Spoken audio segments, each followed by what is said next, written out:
Hospital porters, pride and dignity. Stop the New World Order. Welcome to Panwo TV. And I'm in a charming rustic little place called Ullersthorpe, which is in Leicestershire. And I'm here with Don Phillips. And I'm sure if you listen to Panwo Radio regularly, you'll know Don Phillips from the brilliant interviews I've done with him on Planet X Radio and on CMR.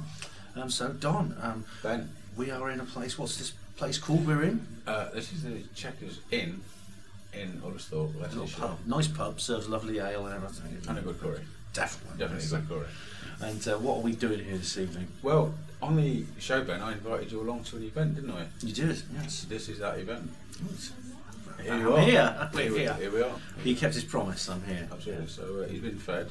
I have, yeah. He's been watered. I have. I'm very grateful. Thanks, Josh. So what do you think anyway?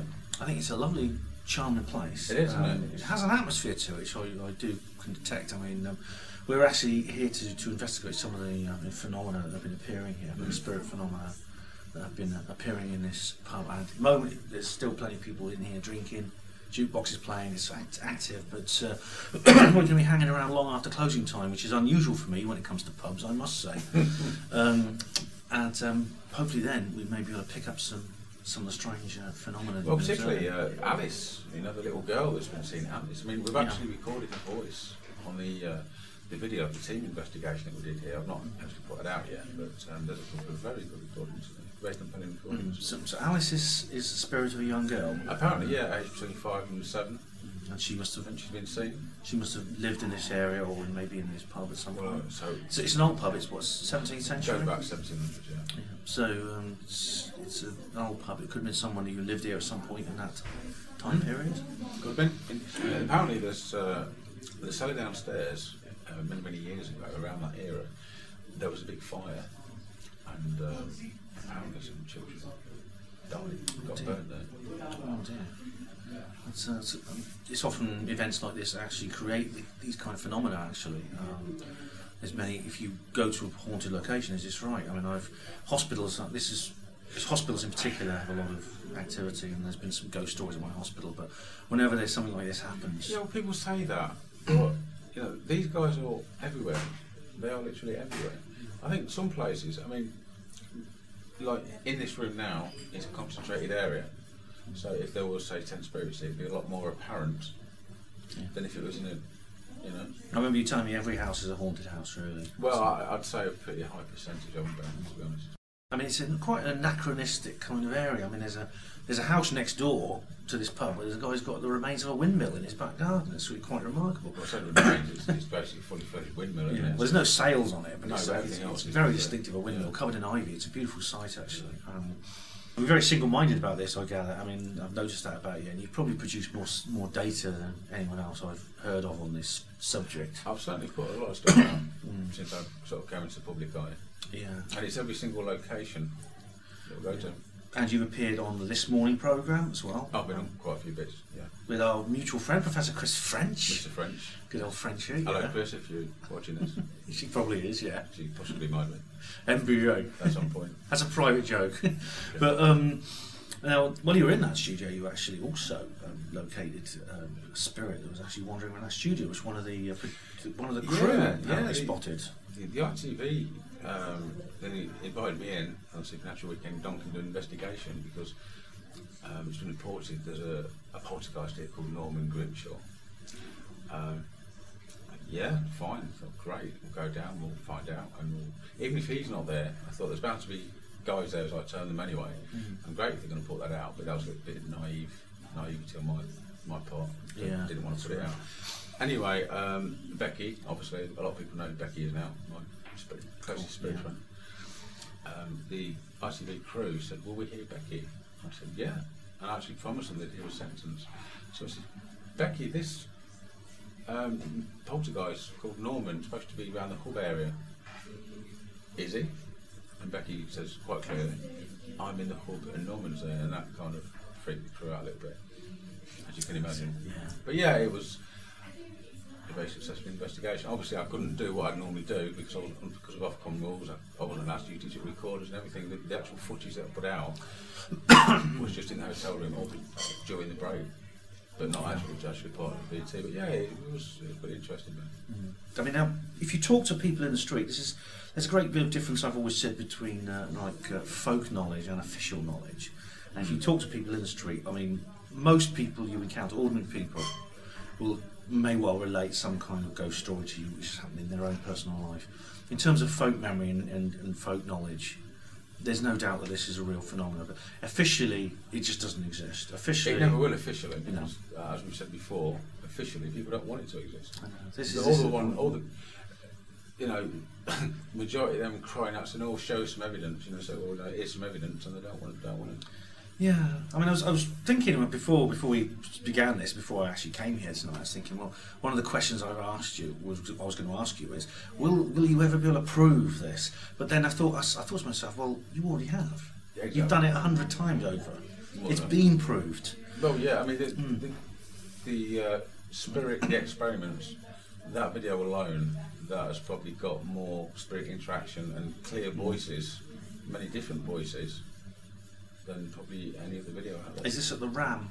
No, not the Ram. That's the one at the Northampton in the cellar with the underwater ones as well. That's right. Yeah. I mean, they are clear voices that you can hear. Yeah, I mean, it's really a remarkable film. I do urge people to watch it, and we'll be able to tell everyone about our YouTube channel in a minute, because it's very, very interesting. But I urge listeners also to go to the description box, the notes on this film, where there are the radio interviews I've done with Don, which will just give you a bit more background into what he does. So, really, I mean, the challenge to me, as I see it now, is not Benny, It's simple. No. I've said, since I've come into the public eye, I have proved that these guys are real. You cannot dispute. I mean, the video which you've been talking about, Spirit, the experiment, you cannot refute the fact that they are many different types, male, female, and different accents or voices. Okay? They appear on different recorders, in different locations. I mean, I myself have had encounters with beings that I didn't... So I mean, yeah, it's proved. Like as I've already said, if you want to prove it scientifically, which I don't believe anyone does, then send me a scientist. Yeah, it's exactly. You've challenged these people. I mean, it's no challenge. It's a friendly offer. If you really want to know and you really want to prove it, then I'm just the guy to do it. Yeah. Well, me and the guys, obviously. Yeah, that's it. So I mean, our challenge is just not to prove something because it's all been proved. I think the challenge now is, in a sense, we need some kind of cultural revolution, really. Yeah, so that this phenomena, which has been proved, will be accepted. It never will be. A paradigm shift, if you like. Yeah, but it never will be, will it? You never know. I mean, I remain hopeful. I mean, for example, when Christopher Columbus arrived in the Americas, he met the local people, the Indians, and they were telling him. One thing he was surprised was that when somebody dies, no one really gets upset. They just continue the relationship with their loved one in the spirit world, and for them it's just the person has moved house, and that's because they had that kind of culture. It was in that paradigm that accepted this is normal. We live in a very, very different culture. Yeah, but as I said previously, Ben, I think on the radio show, the problem that we've got is spirits are part of the natural world. Yeah. We no longer live in a natural world. We live in a man-made world, which has got very little provision for the acceptance of spirits. That's the truth. I mean, in your view, do you think this is just ignorance on the part of society, or do you think there's some kind of deliberate attempt to suppress this knowledge? I actually do believe in some quarters there is a deliberate attempt to suppress the knowledge. Spirits, but they're not dead. What do you mean? If you ask any of them, they won't. At the end of the day, their consciousness, they're not dead. They've just literally gone on to a different existence. It's only the body that dies. They, personality-wise and spiritual-wise, they're not dead. Nothing ever actually dies, Ben. It only changes. Strange, must feel strange. I mean, obviously, one day we'll all discover what this actually feels like for ourselves. But it feels. It's an odd thing to imagine because they're like. In a sense, they have a sense of the identity of who they were when they were alive. They call themselves by their names. There's so many misconceptions. I mean, you get this, and people say, "Oh, I've got somebody here they don't know that they're dead." I mean, it's a line from a film, isn't it? Yeah, but I mean, come on. I mean, anyone with an ounce of intelligence would know there's something not quite right. To be fair, I think you work it out. You don't have much working out that there's something to do. So, but yeah, they retain everything, the faculties, their knowledge. I mean, look at the past things. Scientists and that have come through from the side. skull experiment, told them how to build the device. Yeah, of course, that's right. And even drew a diagram, supposedly. Oh, I mean, I've known people who've brought through people from ancient Greece who you know, talk about philosophy and science. From that I've time. actually had a Roman soldier as well. Yeah. That's in my workshop, as bizarre as that might sound to some people, or maybe not now, because they don't know what I do, but... That's quite amazing, isn't it? The chances that these spirits actually far outnumber the living, many-fold, they must do. Many. Yeah. Many. Yeah. Everywhere's haunted then. So, I mean, big question, what we were talking about before, about how the difference, say, like the Red Indians, and about how we were discussing about maybe that there's some kind of an element of deliberate suppression on the part in the role of the political class in this world. Why do you think that's it would be necessary to do that? What's so inimical to the powers that be in this world that we don't know about this phenomenon? Because the powers that be would not, first of all, like to suddenly realise they're not in control of everything, for one thing. It is something that they cannot control. Yeah. There's so many questions that would be asked. I mean, you've got people taking medication because they're hearing voices. Now, some of that may be medical-wise, but there's bound to be a percentage where people are actually hearing voices. Yeah. You've got the skeptics going around telling everyone, "Oh, it's all rubbish." And Yeah, children with imaginary friends, so-called. Well, yeah. I mean, look at the Joker case. Absolutely fascinating. Started talking to this person, and it turned out to be a relative that died many years before that this little girl didn't even know. And she even said he spoke Spanish and everything. So there's so many instances, Ben, of, you know, I mean... Yeah. Well, I mean, it would have if this became sort of like accepted in the general official sense, not just the folk sense. It would cause quite a chaos. It would cause something of an upheaval in society. Yeah, well, certainly. Society will start asking questions of certain religious groups, and the religious groups will not be able to give them the answers. Well, this is because a lot of it goes against the way things are supposed to be. Well, that's a good point, because in our society, the only other choice apart from being an atheo-materialist is to buy into one of the off-the-shelf package religions, which you then have to please the priest, don't you? You have to go to confession every Sunday, otherwise it's the only way you're going to get into heaven. And of course, put some money in the plate. I mean, but this in a sense makes that role of religion redundant. Yeah, and to be honest, all religion, I'm not anti-religious by any stretch of imagination, but all the teachings are effectively based on people's interpretation of things through the years, not necessarily the way it was or it is, but the way it's interpreted to be. You know, there's a lot of things that are actually incorrect. Well, yeah. There's a lot of things that have been misunderstood, and a lot of things we don't understand now, and we never will. Yeah, there's things in the Bible that if you read them, you can see they're being interpreted by the people at the time in a particular sense, but really, in the modern world, they'd be interpreted differently. And people say, you know, Don, well, the spirits are real, and you're saying demons are real. Does that mean that God's real? Well, absolutely, but depending on your depiction of God as a universal force. Yes, that man up there with a beard, judging everybody. The one who punishes sinners. Yeah, yeah, exactly. Yeah, that's a good point. And of course, the Vatican and other religious institutions are so powerful, they wouldn't want this released either. Now, the skeptics. Now, I suspect that the majority of skeptics, I know skeptics, I've got nothing personal against most of them. Some I really don't like, but most of them are decent, nice enough people you can get on with. Professor Chris French, you know, he's a reasonably pleasant person. He always gets to mention this, Chris, doesn't he? I can't put him down. I'm always talking about him, yeah. But no, I made a comedy video about him once, and he thought he was very funny, so he doesn't resent me at all. But I think the majority of them are sincere in what they do. I think there's a minority, and there are people I won't name, but I suspect are actually part of this conspiracy to cover up the facts and things like that. But I think most of them are just what you might call useful idiots. I think most skeptics are decent people. Like I said, I wouldn't name the people I suspect, but there are probably some who are actually knowingly involved. They, for whatever reason, they may just be going along with this because they're maybe scared of the chaos, scared of the disturbing of the status quo, things like that. But most of them are all right. Now, another thing I want to bring up with you is to talk about your own personal investigations. Now, you, along with the data you've collected, the evidence you've collected, I've noticed that you have a distinct code of ethics as well in what you do. There's certain rules which you abide by, which you won't break, and I think that's a good thing, because I think in a lot of the world of paranormal investigation today, you find an absence of that, and that leads to disastrous results. I think the subject has been trivialised a little bit. Yeah, there are groups out there that will basically tell anybody anything to get into a place to investigate it. And oh, we can help you. When the chances are, there's a very good chance a lot of times they can't.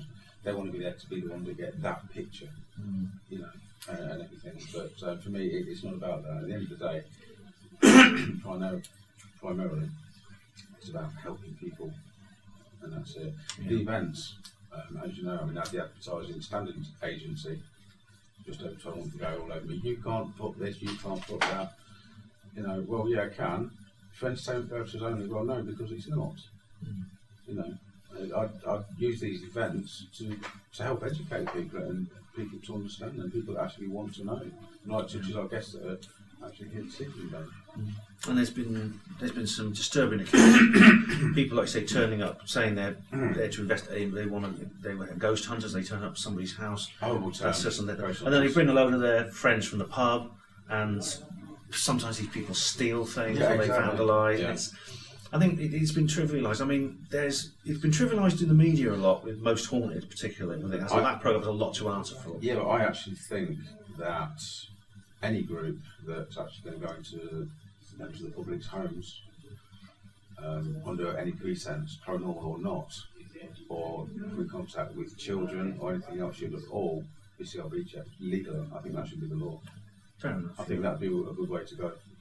It's definitely you need. You get a group of people turn up at your door. You don't know their past. You don't know what they're capable of. You know, some of them could still be within the criminal vicinity. You don't know if you can get stuff stolen or anything. You know, so I just think as well, especially when on occasion I come into contact with children, you know, because of what I do. So again, it'd be a good thing for people to all. I think it should be law that you should have a check. Well, I know that ASAP, the Association for Scientific Study of Anomalous Phenomena, is actually running now a nationally recognised qualification you can earn at one of their training courses, which is a good step in the right direction, where people actually are trained in a bit of professionalism and a bit of ethics, which is really, really good. Yeah, but for me, training shouldn't be necessary. At the end of it, it should come down to common sense. But like I said, I suppose everybody's got their own different ethics and ethical standards and the way they work. You know. Now, another in the realm of ethics of paranormal investigation, we're going to have to discuss what happens when in our relationship with the mainstream media. Because I mean, I've got a friend who's a well-known producer of TV programs on the paranormal. He was about to sign a deal for a major TV series, and they said he was going to get all the budget he needed, all the equipment, everything was going to be quite a glossy production. And at the end of this, they came to him and they said, "Yes, but when you do these investigations, we're going to have to take into account. We're going to have to make allowances for what will happen if you don't pick up any ghosts. We're going to have to fake. We're going to have to fake a few things just for the viewers." And this man, to his credit, said, "In that case, I'm not doing anything which involves fakery." And he turned around and walked out. To his credit, well done. Now, this is another problem because, I mean, Most Haunted, of course, maybe several other paranormal series, they do this. And in fact, I mean, the actual proportion of real events versus the faked ones in some of these series is very disputable. My own view is that you should never, ever fake anything under any circumstances. Oh, no, I mean, I've got stuff kicking off shortly, as you know, with some TV stuff and that, but if one production company say, "Yeah, but Don, you've got to do this just to charge it, you've got to do that," I'm not interested then, because at the end of the day, me and the team, right from the very first day of presenting public guide, it's been about things being open, transparent, and real. Yeah, that's very true. Yeah. So, fortunately, we don't have to make things open. Exactly. Well, I mean, you certainly never had to, have you? No. I mean, obviously, sometimes you do. Like I went on an expedition to a church with my friend Ellis. Went to St. Frieswide event. I went to. Nothing at all happened. I went home and I just told the viewers. I said, "Look, nothing's happened."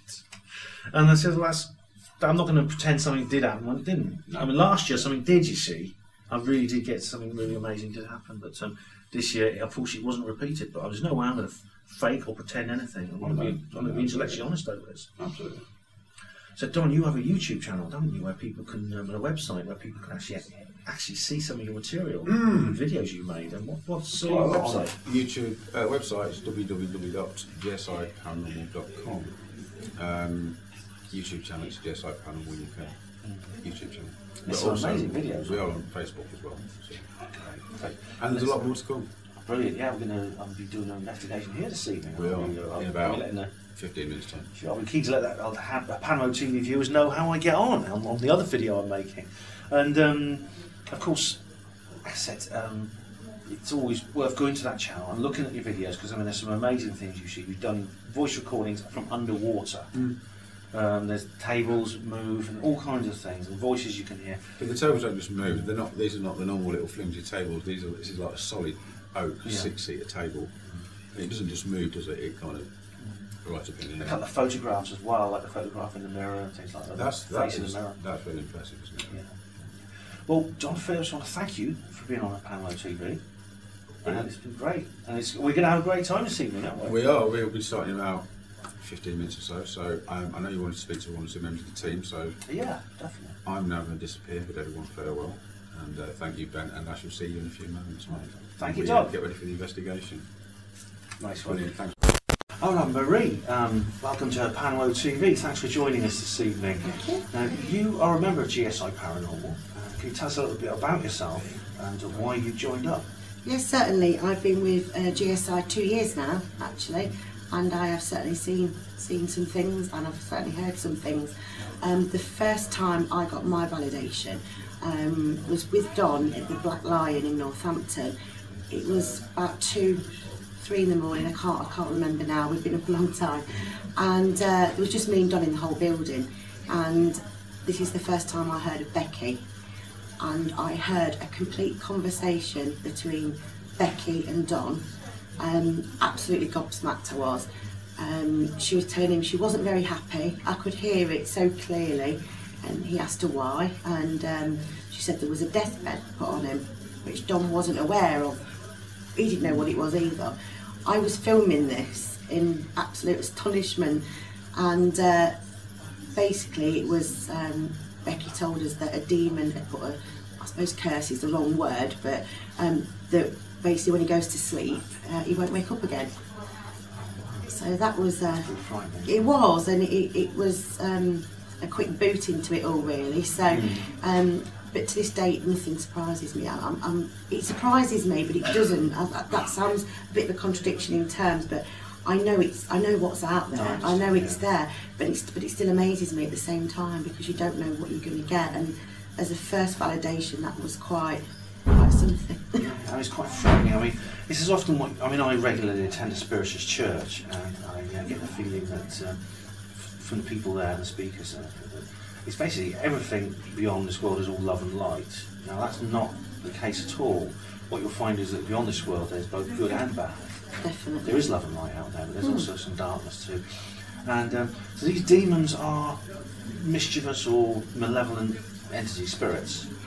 I believe so, but I believe there's lots of different kinds. There's just so much out there to know, which we try with Don. We try to do all the time. Is learn more and find out more. I've certainly had some frightening experiences and heard some pretty awful voices say some pretty awful things. They make it quite apparent, but like you say, there's a lot of good out there and some lovely stories, and you find out some amazing things when you're in a particular location. So it's well, you never know what you're going to get. Yeah, so I mean, we don't want to give our viewers nightmares, because of course this is because what we're talking about here sounds like the plot of a horror movie, and indeed a lot of them are, but based on this plot, on this kind of story. But it's not quite that bad. And it's also, for me, it's nice to know that your loved ones are still there, whether you hear or see them.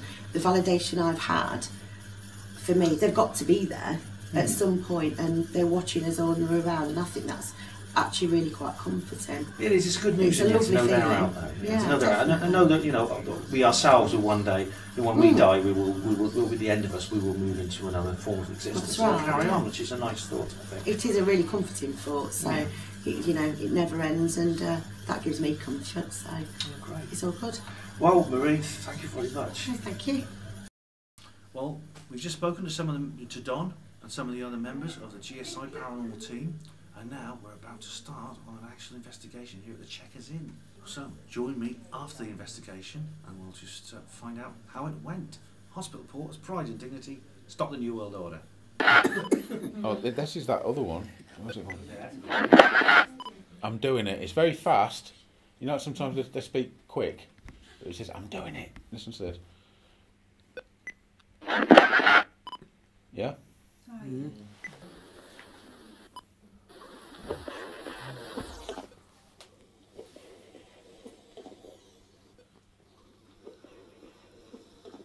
Brilliant. We're downstairs with Becky. Listen to this.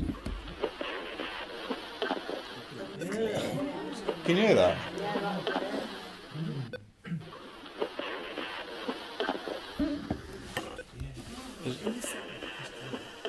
No, it's not. We're downstairs with Thomas. Listen. Again.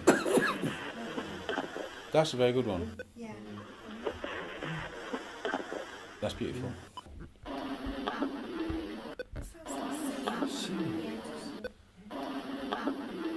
Oh, what's that? Hang on. Shh. Hundreds of people, listen. Yeah. Yeah? Sounds like more than one.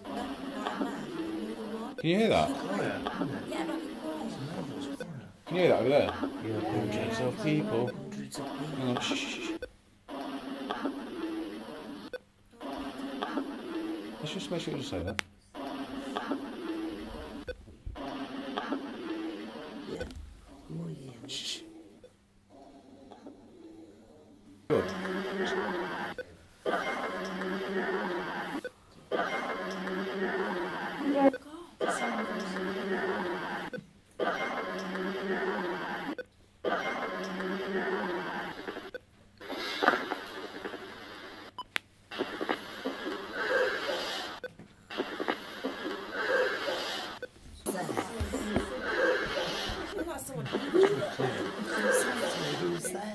Oh, next one.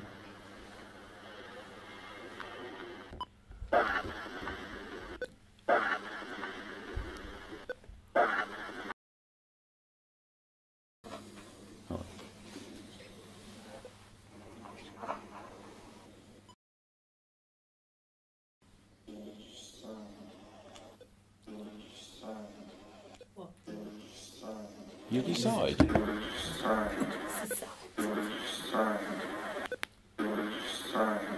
You just saw it.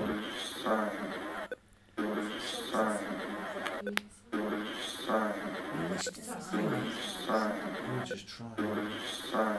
Oh. You're just trying, yeah. It's a fine accent. It sounds fine.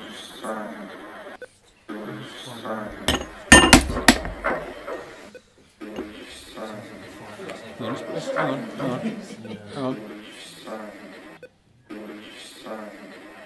It is foreign, isn't it, that? You just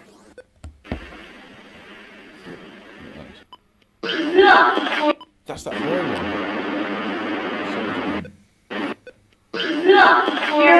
Look for it. Want it? Wanted the second voice and said, look. No. that's amazing. Ben's face. I just see your eyes getting bigger and bigger, mate. That's the most incredible thing. It really is. That's so clear. That is, you can't dispute that's a child, It can sounds to you? me as That's a if boy. It's a, yeah, one young says boy. look, then somebody says for it. No, it's him. It's mum. The sound, because of where they are and how they talk, it's not like we speak in the same tone. They'll speak, but it'll alter because it's in a vortex or it's whatever, you know, or the atmosphere. that has got to be the favourite of the night. Yeah. And that's why we were all sitting around here. That singing one's amazing. Out of the 64. Yeah, That that's singing one. I've still got this tune in the I end. could hope there was an instrument in that one, like cymbals. Well, it's about 5 o'clock in the morning. Our investigation's come to a close. We basically spent the night going around this pub, sort of like hiding in little corners, going into various areas which are all dark, and then running the voice recorder to try and pick up voices, the electromagnetic meter to try and pick up electromagnetic radiation, and there's various other toys and props we've used, like a balloon, just to see if the thing will shift a balloon or a spirit. And Don has said that normally he gets a lot more evidence than he has tonight. However, I'm personally very impressed. I mean, we went all over. We even went into the cellar where the beer barrels were. And as Don explained earlier on, there's they found some graves down there, dating back several centuries. Now, what we did was Don played the recordings. He did some of these recordings, which is EVP or AVP, actual voice phenomena, he calls it. Some of them were extremely impressive, including one particular one in which you hear a number of men singing, like a male voice choir, and there's another one in which you hear several young boys, it sounds like young boys anyway, talking loudly and very clearly indeed. Extremely impressive. And I was actually there when that was recorded, and I can assure you there were no noises, no sounds coming in at all at that time. We were all sitting there quietly when Don was pressing the record button. So I take EVP very seriously. I think it's a worthwhile form of study, and I don't dismiss it. I don't think it's radio waves, because this is a voice recorder. It doesn't pick up radio waves. It wasn't any ambient sound at all, I can promise you that. I think it is spirits using our recording audio media to communicate with us in some ways. What they say doesn't always make sense, but then we don't know. They don't necessarily think like we do when they're spirits. We can't anthropomorphise ghosts. Anyway, I'm very, very grateful to Don Phillips for inviting me along to this event. Please keep your eye on the description box, and also I'll do a review, a written review. Please look out for the official video of this event from G.S.I. Paranormal UK, the YouTube channel. And thank you, Panmo TV viewers, for watching. Hospital Porters, Pride and Dignity, Stop the New World Order.